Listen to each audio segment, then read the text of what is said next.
Magandang araw sa inyong lahat. Ako uli si JDB, ang inyong abang lingkod. Pag-usapan naman natin ngayon, ito pong People's Initiative. Sinabotahe at PBBM nag-utos na po sa Senado. Well, ano pong inutos ni PBBM sa Senado? Ito po muna, pakinggan muna natin.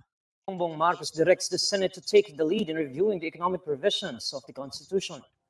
In a press conference, Senate President Juan Miguel Zubiri says Marcos gave the order after a meeting with Senate President pro tempore Loren Legarda and the House of Representatives leadership last January 11. According to Zubiri, Marcos agreed that charter change through People's Initiative was too divisive. Okay, so sabi ni Subiri, nag-utos na raw po si PBBM sa kanila at inaamin ni PBBM na talaga namang itong usapin ng charter change talaga namang magdudulot ng pagkakahati-hati po sa mga Pilipino. Okay. Tuloy natin ng konti.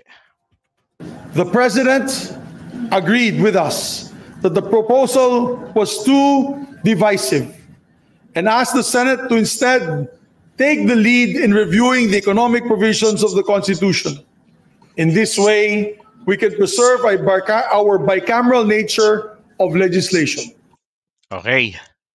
So, ang gagawin nila ngayon, ang kanilang gagamitin po na sistema ay reviewin nila yung mga economic provisions. Bakit kanyo?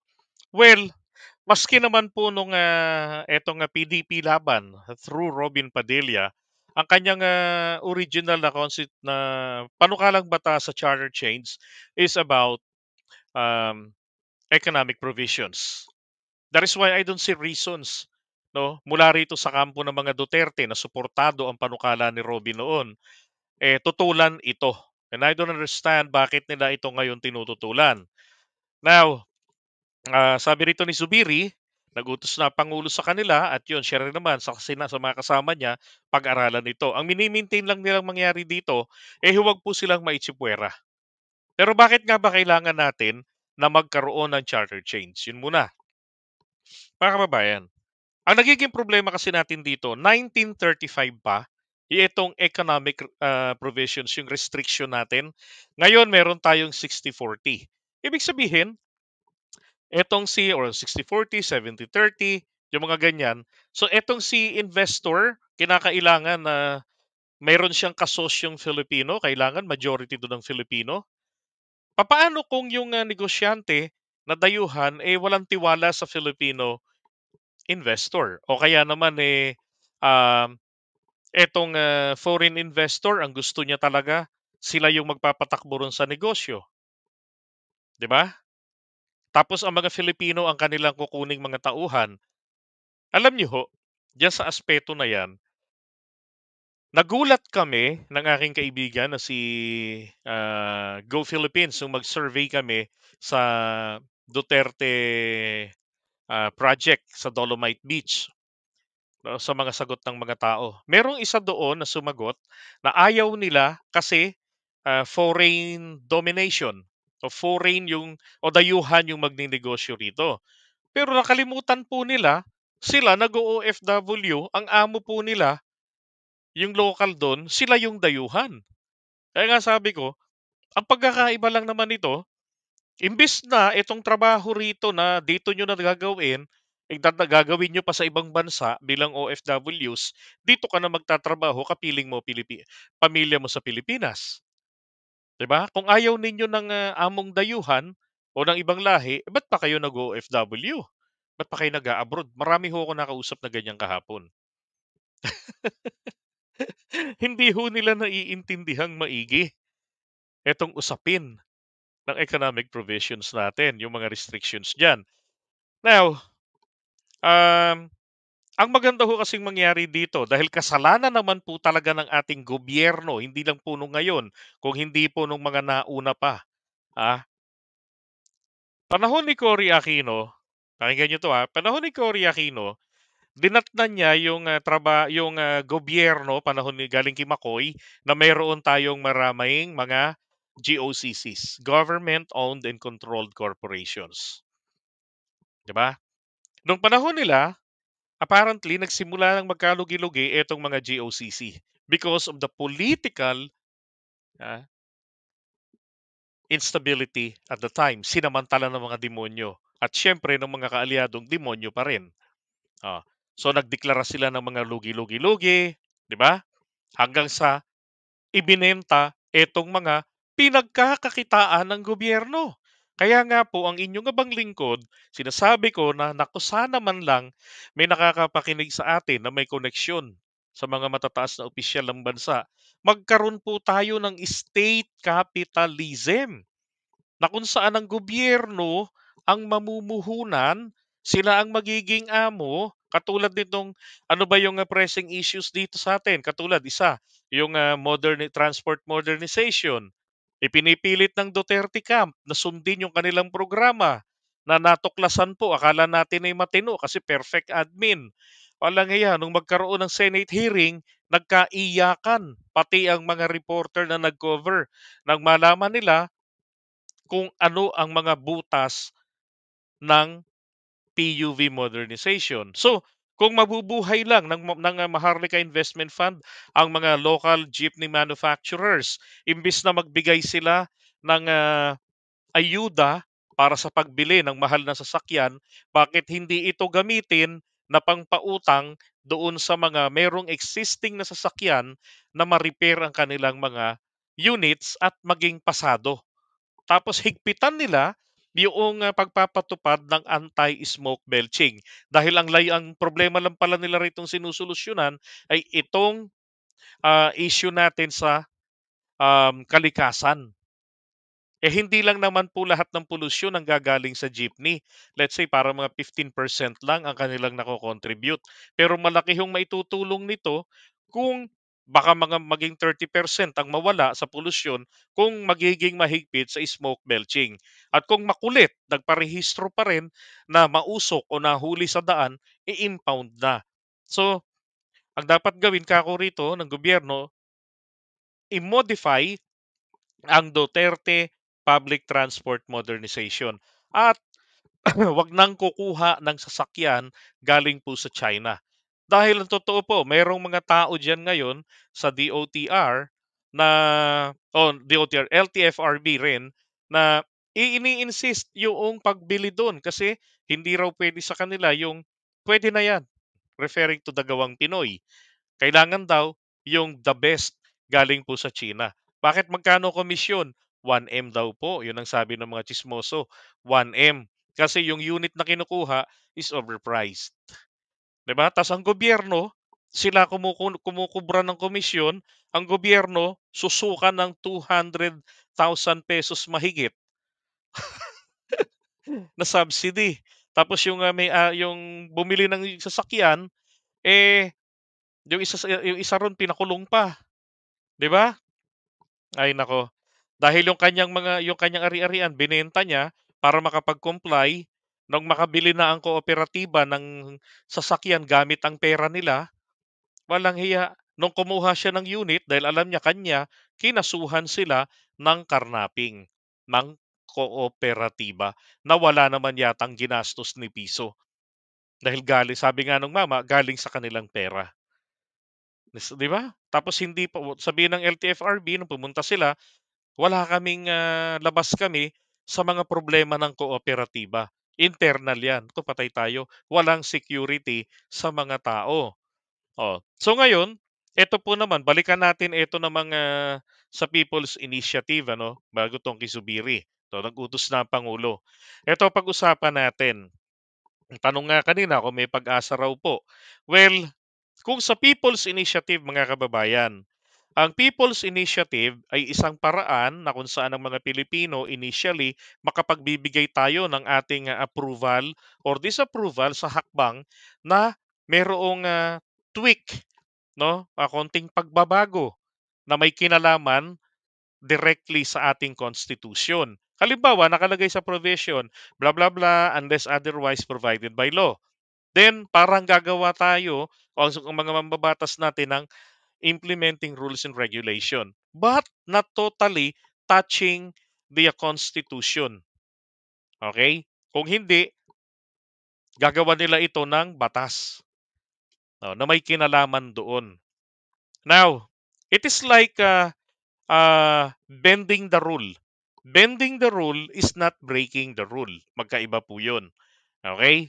Now, dapat ang People's Initiative, pinabayaan ito na gampanan ng mga taga-grupo ng pirma. Ang problema, etong mga kongresista na sipsip kay Speaker Martin Romualdez. Sabi kasi nila, galing daw yung utos kay Speaker. Ako nga, nagulat din. So ngayon, sabihin na natin, galing nga kay Speaker Martin Romualdez, kasi sabi niya nga, sinasang-ayunan niya yung kagustuhan ni PBBM na mapag-aralan itong economic provisions. Actually, last year pa niya yung sinabi. Diba? Para nga makatulong itong lalong mapalago itong ating ekonomiya, makapag-provide ng maraming trabaho sapagkat yung 3 something% na unemployment rate, hindi po ito garantiya na wala na pong magugutom. Hindi ito garantiya na malaki yung kanilang sahod. Baka nga marami diyan underpay, 'di ba? So kay PBBM gusto niya marami. Dumami yung opportunity rito. Ngayon, ang ginawa po nitong mga sip-sip sa kanya, kay Speaker Martin, gumastos ang mga damuho ng sariling pera. Ba't ko nasabing sariling pera? Taliwas doon sa sinasabi ni Amy at saka nitong mga kontra nila Maharlika na 200 o 20 million ba yun? May 20 million kay Maharlika, 200 million. Kay Amy, 20 million Kung doon nagkakamali, base ron sa interview niya na nabanggit niya ron sa DCWB nung isang araw na nababalitaan niya sabay daldal. Ewan ko, hindi ako sigurado, pero yung mga nakakarating sa akin, yung, alam mo yun, yung ibig sabihin, marites ni Amy, ang nangyari po, misleading. Yung nahuli doon sa video na babae na nagmi-mislead, ito po ay tauhan po ng amin pang kongresista dito sa District 4 ng Quezon City. Ang lugar kung saan nangyari ay sa UP ho, Barangay Old Capital Site.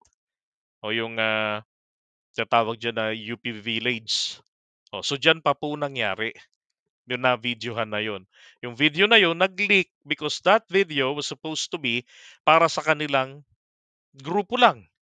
Para ipakita na tinatrabaho nila. Apparently, someone leaked the video. At ito pa ho matindi. Base ron sa aming Cali survey kahapon sa Dolomite Beach. Nako, pati ho sa kamay nilaan, matindi, hindi nila alam bakit sila pinapirma ng barangay. All they know, ayuda lang din po ito. Pero pinapirma sila. So when I probe, kinuha sa kanila yung kanilang precinct number. Kako, yan na po yun. Kasi kailangan sa People's Initiative form ang inyong precinct number para ma-verify nila ang iyong pirma. Makita nila roon sa voters list na pareho ang pirma mo doon at pangalan, pati ang iyong address ng inyong suking tindahan. Yan po yun. Hindi nila alam, ang sabi ayuda. Now, pag yan po ay challenge, at alam ko talagang i-challenge yan ng mga LP dahil ang mga Liberal Party, panahon pa po ni Kopong-Kopong, noong 1960s pa yan, ayaw po nila ng pagbabago sa saligang batas. Ngayon, nasabi nila hindi yan nasasaing. So, malaki possibility na ang People's Initiative ay kanila hong questionin sa Korte Suprema. At dahil ito po ay may involvement ng mga politiko, hindi na po ito People's Initiative. Kung hindi po, politicians' initiatives o initiative ng mga politician. Therefore, i-declare ito ng Korte Suprema na void ab initio. Walang bisa, walang epekto mula pa sa simula. At hindi na maganda ang idinudulot nito na epekto sa taong bayan at sa ating gobyerno. 'Di ba? Bakit? Tignan nyo ha. Sabihin man natin na incentive yung 100 pesos. Okay. Ako, wala naman akong problema ron sabi nga nung isang kaibigan natin mula dyan sa grupo ng Correct Movement, si Alvin, Grisulan, sabi niya, mag-iinarte kayo samantalang arte-artehan yung 100 pesos. Samantalang nung panahon ng eleksyon, ng kampanyahan, tumatanggap nga kayo ng iPad, ng tablet, sa mga politiko. Tapos tong 100, ngangalgalan nyo. Di ba? Now, ah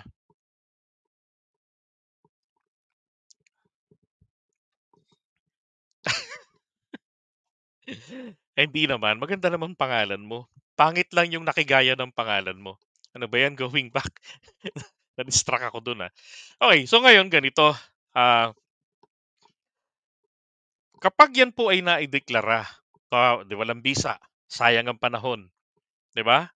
Samantalang, ang People's Initiative, hindi po talaga ito pwedeng gamitin to to amend any provisions of the Constitution.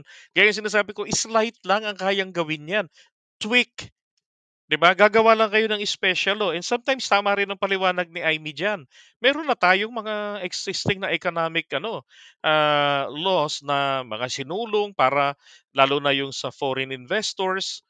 Bakit hindi itong i-maximize? Why do we need to touch the Constitution? Tapos mali pa yung gagamitin na pamamaraan. Madideclare lang naman din na unconstitutional for two reasons which I believe yung pakikialam ng mga politicians. Another reason ay itong inappropriate gamitin. Dapat po meron tayong binanggit doon sa ating constitution, yung not people's, yung Constitutional Assembly at saka yung Constitutional Convention.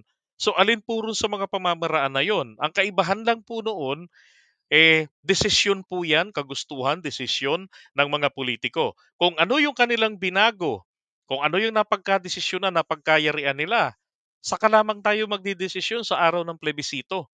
Hindi katulad dito sa People's Initiative. 'Di ba? Magdidesisyon tayo ng maaga. Hmm. Ngayon, I suggest, talagang patayin na ang People's Initiative at pabayaan po ang paggalaw sa ating konstitusyon ng naaayon sa sistema na nakatakda o nakatadhana sa ating saligang batas. Tama po yung utos ni PBBM ngayon na etong sinasabi ni Meg Zubiri.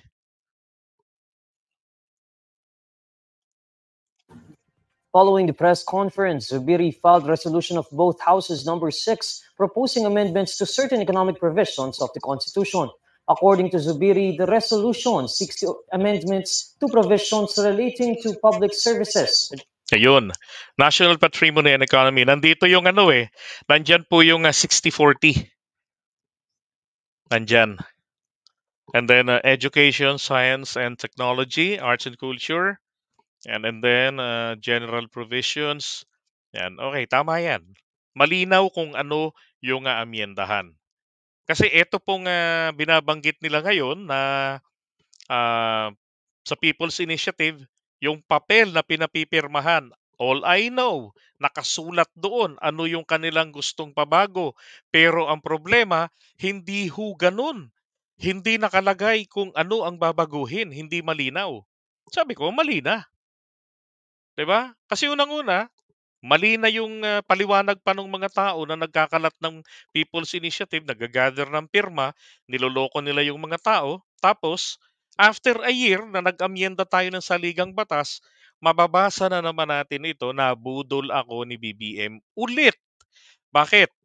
Kasi sinabi nung nagpaliwanag na tauhan ni congressman o kaya ni kupitan, para sa ayuda pala yung pinirmahan ko. Wala namang ayudang dumarating. O, di ba? So that's misleading. Tapos People's Initiative ang tawag. People cheating yung ginawa nila. Kaya dapat talagang patayin na yaang People's Initiative at pabayaan ang ating mga mambabatas. At ako naman po ay pabor doon sa voting separately. O ano yung issue? Pagdebatihan ng Kongreso, kuha ng 2/3 votes nila. Senado, kung ano yung dapat pagdebatihan nila roon, pag-usapan nila, 2/3 votes din ang pagdebatihan nila. Pwede nilang pagdebatihan ng sabay ang isang issue. 'Di ba? At hindi naman kailangan ng senador at mga kongresista magbanggaan din sa debate. Para papakinabangan yung both houses at mapabilis ang trabaho. Yan po yung pinakamaganda. Para ang ano nito, later on, pagdating ng plebisito, kung aaprubahan natin yung kanilang inamyendahan, masisiguro natin na kung ano yung nabasa natin sa mga balita, yun ang kanilang trinabaho kung mag-yes or no tayo. 'Di ba? Sa araw ng pagdidesisyon natin. Ay nako, ang daming mga politikong sipsip key speaker. Ayun. I would say, sinabotahe ba? Palagay ko naman po, yes. Sinabotahe indirectly ang People's Initiative. Indirectly, hindi nila namalayan na yung pinagagawa nila na just to make things done easier, para makapagpa-cute at makahingi na naman ng budget dahil mag-e-election na ng 2025, ayun, nagka-leche-leche ang People's Initiative. Naging P-Fools Initiative nitong mga politicians. Education and advertising. Zubiri says he opted to file a measure that seeks to amend only certain provisions of the Constitution in order to avert a constitutional crisis between two chambers of Congress. If you see the resolution that we filed today, it's limited to yung amendments to public services, as well as education, and as well as advertising. We wanted to find a win-win solution that would limit the impact in terms of a constitutional crisis with both houses of Congress. Meanwhile, Zubiri says there is no longer need for the Senate and the House of Representatives to convene jointly to propose amendments to the Constitution. We don't have to meet in one place to come up with a constituent assembly. We can meet here, pass the resolution, 3/4 vote. They can meet there, pass the resolution as well, 3/4 vote. We maintain that's the best way, that's the best mode, that is the path of least resistance in terms of debates and I'd say heated debates and possible difficult scenarios. Okay, so thank you dito sa Inquirer. Okay, sabi ni Chupayeng, mas taasan na lang sana ay yung percentage ng foreign investors. Ibig sabihin, instead of 60-40, yung 40% na yan, gawin natin na mas mataas yung yung ratio. Okay? Sabi niya, kahit ako yung magi-invest sa isang lugar, mahirap pumayag sa 60-40. Pwede kang malugi o tabla lang sa kikitain mo. Mas malaki pang chance na malugi. Okay? Well, siguro depende naman yan kung ikalulugi, ikatagumpay, depende yan sa sa lugar at sa produkto, 'di ba? O sa serbisyo. Sabi niya, pag-aaralan at pagdidebatihan pa nila 'yan. Kaya nga may pirma ng taong bayan para malaman kung payag ang mga Pilipino na baguhin. Sa kanila 'yan babaguhin. Kaso nagkakanya-kanya sila ng interest. Well, ang mangyayari po kasi doon, wala ho tayo munang desisyon. Sila-sila lang muna. Kung ano yung mabago nila, yun ang mga nasa balita. Kung ano yung lalaman ng resolution, which is the basis ng kanilang magiging pagtalakay sa amendments, kung ano yung mapagkayarian, saka lang po yan sa plebisito, saka lang po tayo ngayon boboto kung ito ba ay tinatanggap natin o hindi.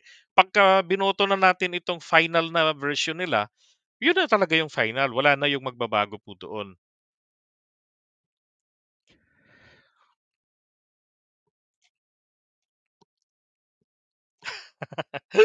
Fee falls. Dinya Santos. Yan. Kung totoo yan, nakakasuka na okay yung kay Amy ito kanina. Di ba? Okay, so iwan muna natin to.